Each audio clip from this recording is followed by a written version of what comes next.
என்னோட ஸ்கிரீன்ல தெரியுற அந்த 3 நம்பர் மட்டும் தான் எங்களோட அபிஷியல் ஆபீஸ் நம்பர். இந்த 3 நம்பர தவிர வேற எந்த நம்பர்ல இருந்தும் உங்களுக்கு எஸ்எம்எஸ் வந்தா ரிஜிஸ்ட்ரேஷன் சம்பந்தமாவோ இல்ல ஜிஎஸ்டி எடுத்து சம்பந்தமோ எது சம்பந்தமா உங்களுக்கு கால் வந்தாலும் இந்த 3 நம்பருக்கு நீங்க கால் பண்ணி கன்ஃபர்மேஷன் பண்ணதுக்கு அப்புறம் தான் அந்த நம்பருக்கு நீங்க ரிப்ளை பண்ணணும். நல்லா புரிஞ்சுக்கோங்க.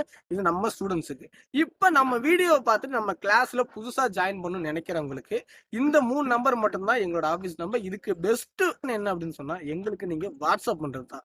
நீங்க கால் பண்ணி நாங்க எடுக்கல அப்படின்னு சொல்லி நீங்க சிரமப்படுறதுக்கு வாட்ஸ்அப் பண்ணீங்க அப்படின்னு சொன்னா எங்க ஆபீஸ்ல அதுக்காகவே நாங்க ஆள் வச்சிருக்கோம். அவங்க உங்களுக்கான ரிப்ளையோ கண்டிப்பா கொடுப்பாங்க. அதனால முடிஞ்ச அளவுக்கு எல்லாரும் வாட்ஸ்அப் பண்ணுங்க. அதே மாதிரி வாட்ஸ்அப்ல நீங்க என்ன காரணத்துக்காக போன் பண்ணிருக்கீங்க, என்ன காரணம் வாட்ஸ்அப் பண்ணிருக்கீங்க அப்படிங்கறத மென்ஷன் பண்ணுங்க. வெறும் ஹாய் மட்டும் போடுறீங்க.